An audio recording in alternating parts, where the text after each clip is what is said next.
Hey, bonne Saint-Jean-Baptiste tout le monde.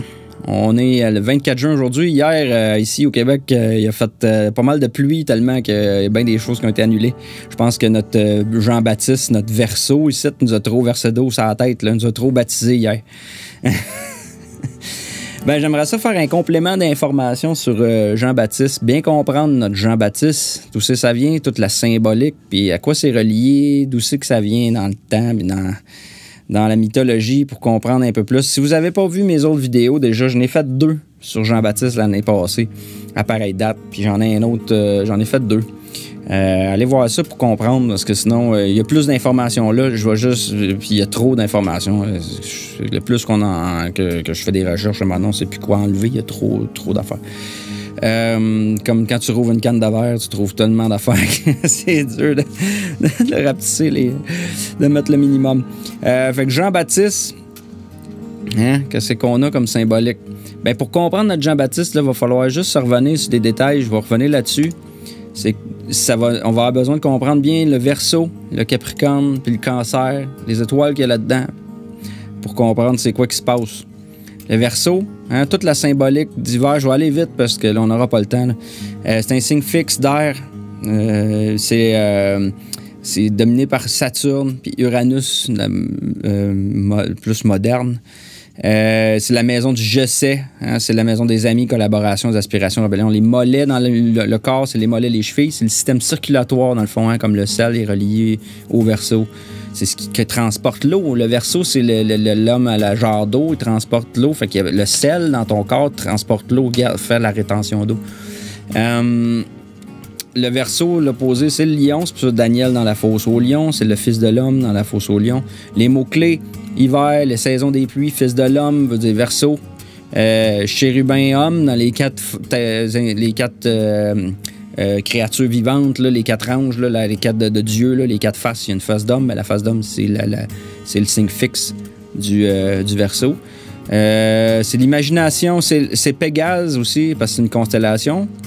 Pégase, l'hippocampe, qui est relié à Pégase, Hippo, c'est le cheval. Jean-Baptiste, c'est Jean. C'est le baptême, le genre d'eau, la connaissance, la couronne, crown en anglais, Chronos. C'est pour ça que c'est relié à Chronos. Chronos, c'est Saturne. C'est le temps, c'est le dieu du temps.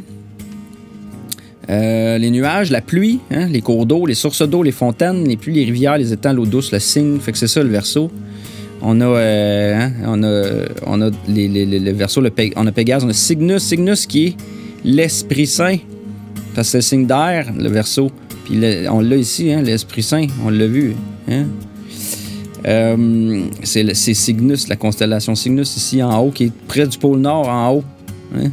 Qui descend en bas lors du baptême de Jésus.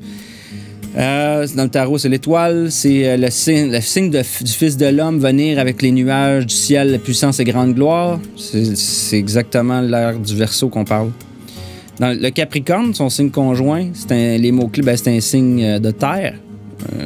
Capricorne encore, c'est Saturne, le maître. Cardinal, terre cardinale. C'est c'est la maison, si on veut, en maison 4. C'est la maison, en maison 10.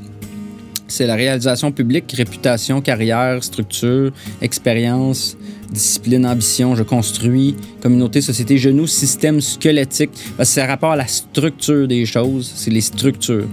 L'hiver, les mots-clés, hein, l'hiver encore, solstice d'hiver, résurrection du soleil, renaît le 25 décembre, le bouc émissaire, le bouc d'Azazel, Baphomet, Pan puis Baphomet, c'est un humain et une chèvre, fait que c'est comme un mélange entre le Verseau et le Capricorne.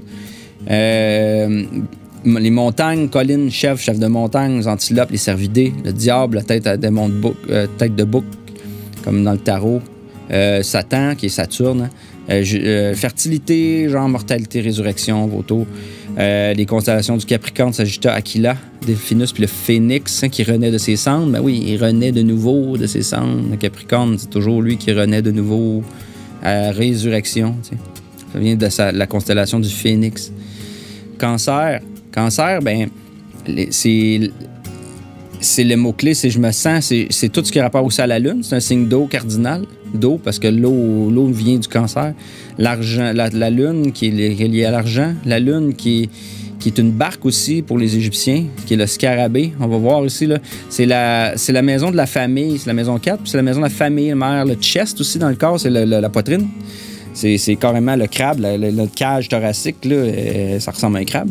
C'est l'estomac aussi. Puis les mots-clés, c'est l'été, c'est ça, c'est l'été. Home sweet home, mère de la terre, reine, miel, ruche d'abeilles, crabe, c'est petit, marche à côté, scarabée, scarab, parce que c'est le même mot que carabe. Une coquille d'œuf, c'est une coquille, c'est encore tous les mêmes mots, là.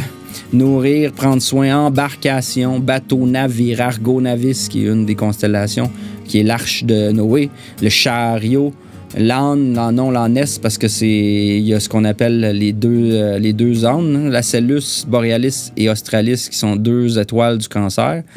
Ça représente la famille, les réseaux, l'architecture aussi, parce que le crabe, c'est le soleil qui marche de côté sur l'eau. Parce que au solstice, le soleil se déplace vers le sud ou vers le nord en s'en allant comme ça. C'est ça, Jésus qui marche sur l'eau, là. Vous verrez dans les autres vidéos si vous voulez.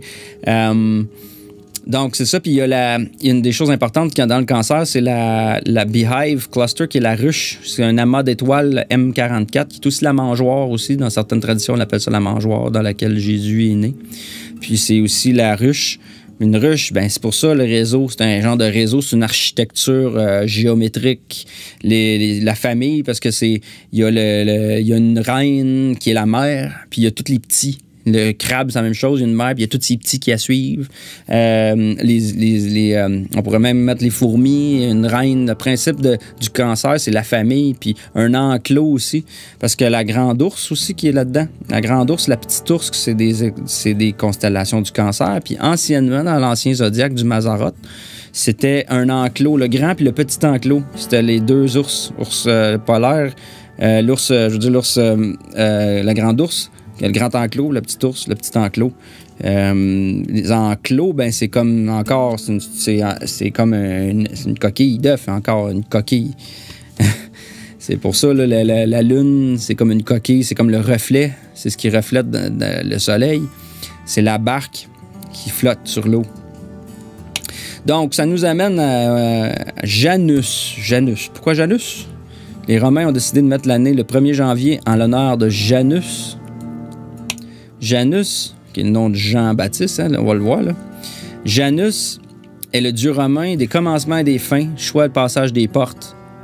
Fait que c'est Janus, une face tournée vers le passé et l'autre vers l'avenir. Fait qu'il représente un peu le temps. Puis il est fêté le 1er janvier. Il est là, ils l'ont mis là pour fêter l'année en arrière, l'année en avant, la nouvelle année, puis l'année qui vient de finir. L'étymologie vient de Ia, qui serait la même racine indo-européenne, Ei, aller. Terme abstrait correspondant à la notion de passer, comme un passage. Très important, ces concepts-là. Janus répond au concept de passage. Il est généralement honoré comme un dieu introducteur. Il est lié au passage du temps. Ça nous rappelle-tu quelque chose, ça? Jean-Baptiste. Hein? Qu'est-ce qu'il dit? Il dit, moi, je suis la voix de quelqu'un qui crie dans le désert. Rendez droit le chemin de Dieu, comme Isaïe le prophète le dit. Il est là pour préparer le chemin. On se rappelle? Il dit à Isaïe, écoute, quelqu'un crie dans le désert, frayez le chemin. Hein? C'est que dans le fond, il était là pour annoncer, pour introduire la venue de Christ. Il y a un beau petit lien ici avec notre Janus. Non seulement son nom, mais ce qui était. Le linguiste ici, Julius Pokorny, souligne aussi la probable assimilation du prénom slave Jana, avec le judéo-chrétien Johannes. Ben oui, Johannes Jean, qui est peut-être un ancien syncrétisme de la fête de la Saint-Jean d'hiver et d'été, correspondant à Mutatis Mutandis, celle de Janus en hiver, et de Parèdre Carna en juin.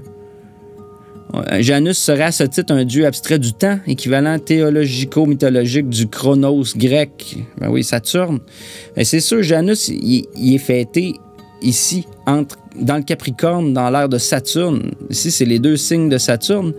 Puis il est double, parce que c'est la seule ère qui est collée. Saturne, il y a les 2. Il y a 2 signes collés. Si vous connaissez votre astrologie, un peu les planètes dominantes de chaque signe, vous allez comprendre. Là. C'est ce qu'on appelait les Saturnales qui commençaient à la fin du Sagittaire ici, là, pour préparer cette venue-là, là, qui était le 17 au 23 décembre. Fait que rendu ici, on tombait dans la période de Noël. Puis c'est pour ça que le 25 décembre, Capricorne, Jésus est né. Fait que c'est l'annonce, c'est lui qui annonce le chemin. C'est le Verseau aussi. C'est toute cette idéologie-là. On va voir un peu plus loin aussi à quoi ça nous mène. Ici, j'ai juste mis des liens avec un peu ce qui se passe avec Saturne. Les satellites, les lunes de Saturne, il y en a une qui s'appelle Pan. Pan aussi, c'est le dieu justement mix entre Capricorne et Verseau. Un homme avec des jambes de chèvre. Fait que c'est Pan. Pan est rapport avec Saturne. C'est un peu un démon, hein, Capricorne. Janus, c'est aussi la 6e lune de Saturne. Non, c'est pas pour rien. Il y a un lien, là. Janus, c'est ça. On a appelé la lune, la 6e lune de la 6e planète, là, Saturne. On l'a appelé Janus. Puis Janus, Jean et A, il y a le mot EA dans Jean. Hein? EA, on a vu Jean dans son nom. Il y a EA. Jean-Baptiste, janvier, le Baptiste, hein? Janvier. Le Baptiste, ben oui, c'est janvier, février, là, Jean-Baptiste. C'est le mois de. C'est la fin janvier, début février. Janus, janvier, O. Le mot O a EA dedans. Pas pour rien. Hein? Quels sont un des grands dieux du Proche-Orient ancien? Quelles que soient ses origines, Ea est en premier attesté sous sa forme Enki en pays sumérien, où il dispose de son lieu de culte majeur à Eridu. Fait que c'était associé pour les Sumériens à Enki. Enki, c'est le dieu sumérien de l'eau, de la connaissance, puis aussi de la création. Fait que la connaissance, de l'eau, on a dit, un Verseau, c'est quoi qu'il fait? Il verse la connaissance. C'est le « je sais », son motto. Le Verseau, c'est... Puis on le voit bien ici, là, Enki, hein, il y a de l'eau qui verse de lui. Il y a quoi? Il y a les poissons, hein, le signe du poisson qui monte. Il y a le signe du Capricorne ici, la chèvre de montagne, juste en dessous de lui. Il y a toute cette région zodiaque-là. Et puis il y a quoi? Il y a Isimud. Isimud ici, là, parmi les fils, là, dans toutes ces déités-là, là, il y a le vizir Isimud Ishmu, dieu aux 2 visages aussi, qui nous rappelle, qui est associé au dieu Janus pour les Romains. Fait qu'on voit le lien là ici, Jean, notre Janus, Isimud, Ea, qui est le dieu de l'eau. Pas pour rien qu'on retrouve dans le nom de Jean, on retrouve Ea, qui est le Verseau. On le voit, il était plus tard connu sous le nom d'Ea. Enki, là, était associé à Ea. On dit aussi que les étoiles de Ea sont aussi dans la constellation Asi-Iku. Le champ, c'est le carré de Pégase. Le carré de Pégase. Pégase, c'est dans le Verseau. Pégase, c'est la constellation du Verseau. On l'a vu tantôt. Donc, c'est dans cette région-là du ciel. C'est associé à ces constellations-là. Puis Enki, ça peut dire aussi Seigneur de la Terre, comme dans le Capricorne, qui est la Terre. Saturne, qui est le Seigneur. Hein? Et puis, on dit ici que... Puis on parle aussi même que Ea était d'origine ourienne. Puis en tout cas, on dit que son nom, Ea, était possiblement d'origine sémite, qui voudrait dire vie, ou qui veut dire un peu la vie, ou le spring. Spring dans le sens comme une source, ou de l'eau courante. On voit le dieu de l'eau, l'eau courante, comme le Verseau. Hein? Ea, c'était le dieu de la maison de l'eau. Ça voulait dire maison de l'eau. Puis Ea, en sumérien, c'est une forme courte du seigneur de l'eau. Fait qu'encore, on voit le lien ici, toujours avec l'eau, Capricorne et Verseau.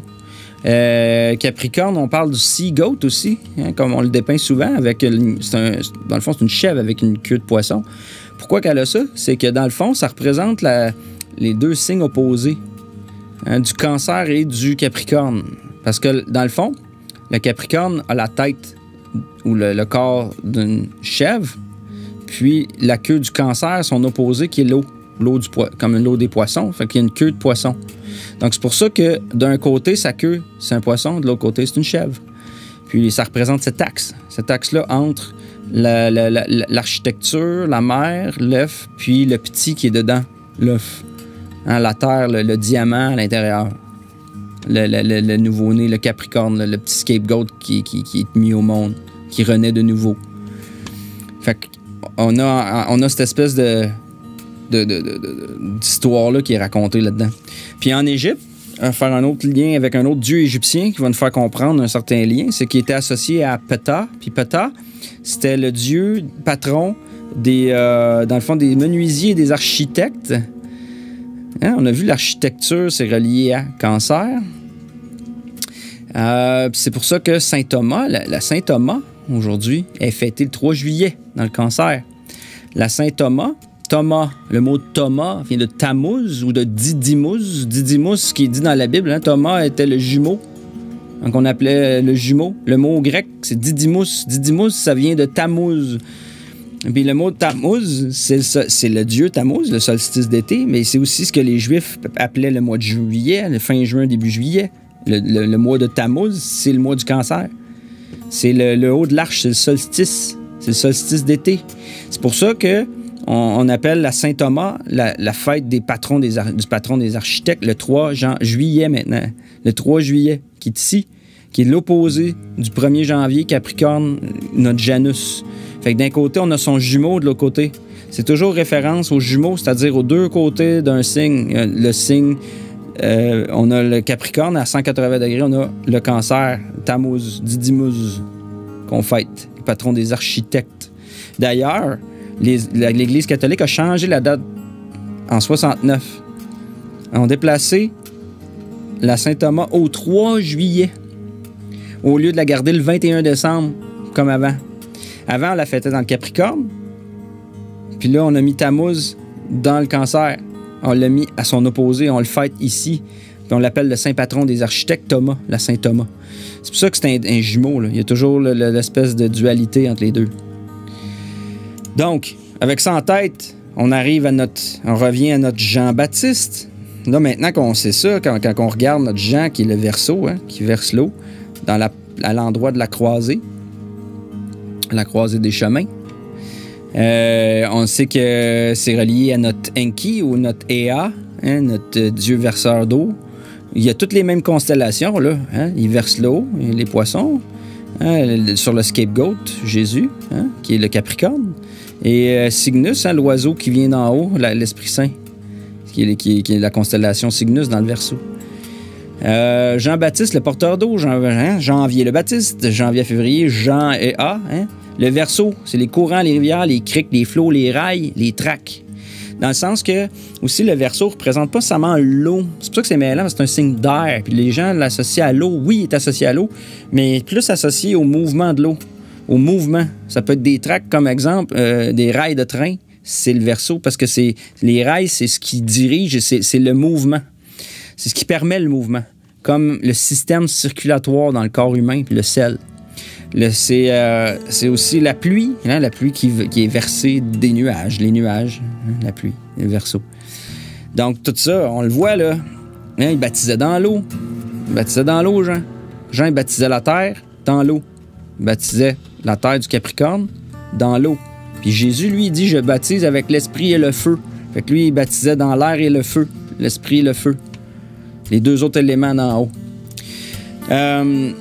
Je vais passer vite, là. Il y a bien des détails, là, mais encore une fois, les histoires entre le Cancer, c'est l'histoire du Cancer, puis du Capricorne, puis du Verseau. C'est les opposés, c'est l'histoire de l'eau ici, les courants. Hein, une des constellations du Verseau, c'est le poisson austral, qui est comme un saumon, un Salomon. Un Salmon en anglais, c'est le soleil. Qui c'est le soleil, là, ça veut tout dire soleil. C'est le poisson, le Salomon, qui comme le soleil, remonte le courant du Verseau, sa connaissance, pour aller pondre ses œufs. Il fraye, hein? Il va contre-courant. Il quitte les eaux du poisson, la mer, pour s'en aller dans les eaux douces, vers la source des eaux d'en haut. Hein? La source des eaux d'en haut, c'est le Cancer. Le Cancer, c'est la source des eaux d'en haut, qui descend par le Verseau, qui permet le passage des deux, le courant. Puis, le poisson dépose ses œufs, hein? Puis il fertilise ses œufs. Les œufs, il fait des petits, des capricornes. Hein? C'est là qu'il dépose. Il va dans les sources les plus hautes. Hein? Il remonte les sources pour aller frayer, pour aller en haut à les eaux les plus pures, déposer ses œufs. C'est comme l'histoire du soleil. Le poisson, le saumon nous raconte le soleil. C'est pour ça qu'il s'appelle le salmon. En tout cas, je voulais juste mettre ça parce que ça a un certain rapport pour comprendre c'est quoi l'archétype Jean-Baptiste. Bon, ça, j'en ai parlé longuement dans mes 2 autres vidéos. Je veux pas m'attarder, mais il y a tellement de détails. On sait, Jean-Baptiste, il est né à 6 mois de différence avec Jésus. Hein? Quand ils se visitent dans la Bible, on voit qu'il y avait 6 mois de différence. Mais c'est pour ça qu'en sachant que Jésus est né le 25 décembre, à Noël, ben le 25 décembre, 6 mois avant, c'est quand? C'est le 24 juin. C'est pour ça qu'on célèbre la Saint-Jean-Baptiste le 24 juin. 6 mois de différence avec Jésus. Donc, ce qui fait en sorte que Jésus est Capricorne et que Jean est Cancer. Fait que c'est pour ça que Jean, quand il descend, lui, il descend. Il dit, moi, je vais m'abaisser, puis l'autre va s'élever. Parce que Jésus, lui, quand il monte, Jean, il descend. Les deux sont opposés. C'est 2 jumeaux. Ils se courent après, comme l'un l'autre. Fait que c'est pour ça aussi que le Verseau, notre Jean-Baptiste, quand il baptisait à l'endroit de la croisée, qui s'appelle Betabara, qui est la maison du fjord, là, le fjord, là, où il y a une traversée d'une rivière. Fait que lui, il baptisait dans cette traversée-là. Puis on sait, si vous avez vu mon autre vidéo, qu'on parle de l'analéma du soleil ici, qui est le 15 avril et le 29 août, qui est l'endroit où le soleil se croise. À ces 2 dates-là précises, il est au même degré, à la même place dans le ciel. Il y a quelques mois de différence. Un au printemps, un plus vers l'automne, un dans le bélier, puis un dans la Vierge.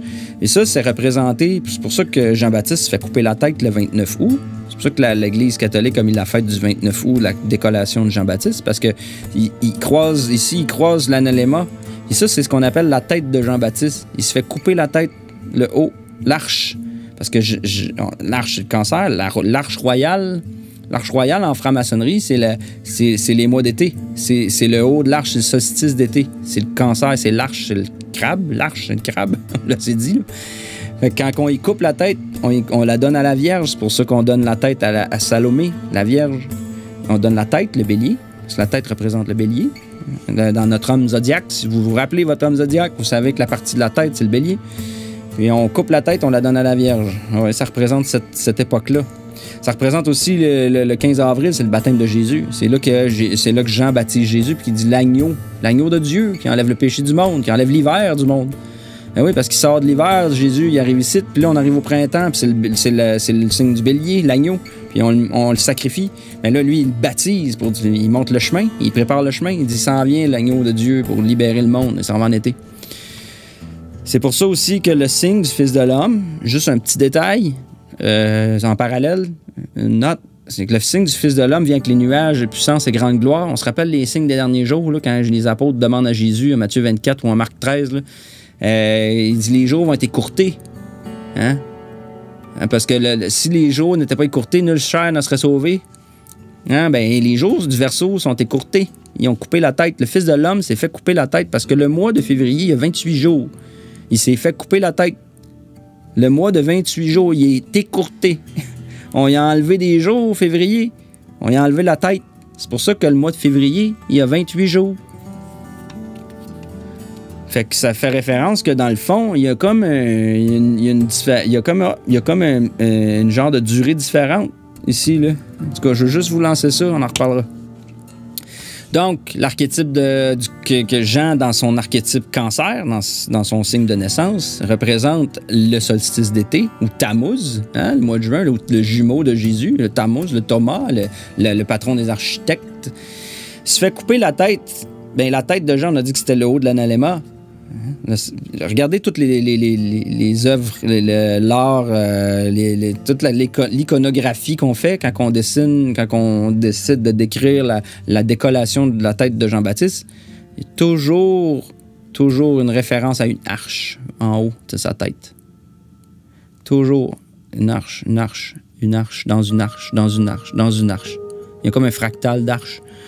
Ici, des arches, hein? Une arche ici. Une arche au-dessus de sa tête. Une arche ici. Il se fait couper la tête, là. Il se fait couper la tête en dessous d'une arche. Pourquoi ils font ça? Une arche ici. Une arche là. Une arche, hein, entre les 2 poteaux, entre les 2 colonnes. Une arche, c'est parce que les solstices représentent aussi les 2 un portail. C'est l'arche royale. On va y couper la tête. On va y couper l'arche royale. Hein, l'arche. Encore une arche dans une arche dans une arche. Dans une arche dans une arche dans une arche. Au-dessus de sa tête. Fait qu'on comprend, Jean-Baptiste, sa tête. Maintenant, ça nous amène à Tijan. Il y a aussi Tijan. Tijan, c'est l'archétype de Jean-Baptiste. Eh oui. Tijan, là, dans Disney ou dans les histoires de Robin des Bois, là, c'est le petit Jean, c'est le gardien de la traversée. Il empêche Robin des Bois de traverser la rivière. Comme Bethabara à l'endroit de la traversée. Petit Jean est toujours dépeint comme ça. La chute d'eau, la rivière, traverser la rivière. La rivière, traverser la rivière. La rivière, traverser la rivière. La rivière, traverser la rivière, ici. Fait que c'est Tijan qui, avec Robin des Bois. Tijan, là, c'est un ours.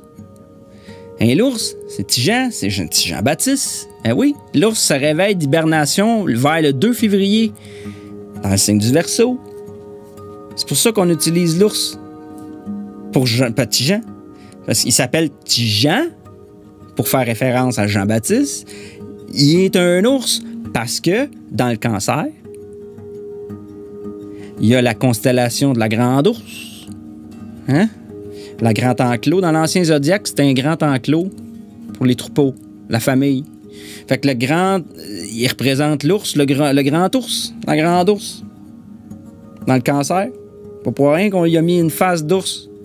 Tijan, c'est Tijane aussi, une petite parenthèse. Jeanne d'Arc. Jeanne d'Arc, c'est Jeanne d'Arc. Jeanne d'Arc. C'est le même archétype, Jeanne d'Arc. Tijan aussi, c'est Tijane. Tijane. C'est pour ça qu'on a Tijane. Notre Tijane, là, dans Saint-Jean-Baptiste, au Québec, là, on a notre Tijane Tijan. Hein? C'est un Tijane. Ben oui, il est tout jeune, notre Tijan.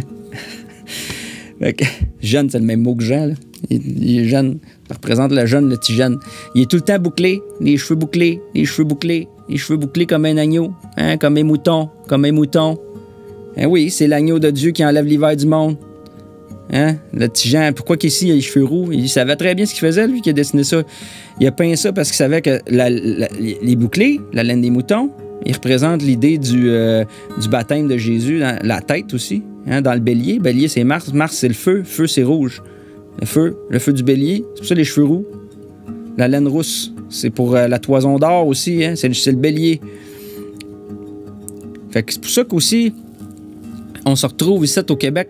On est vraiment des moutons. On est vraiment des moutons au Québec.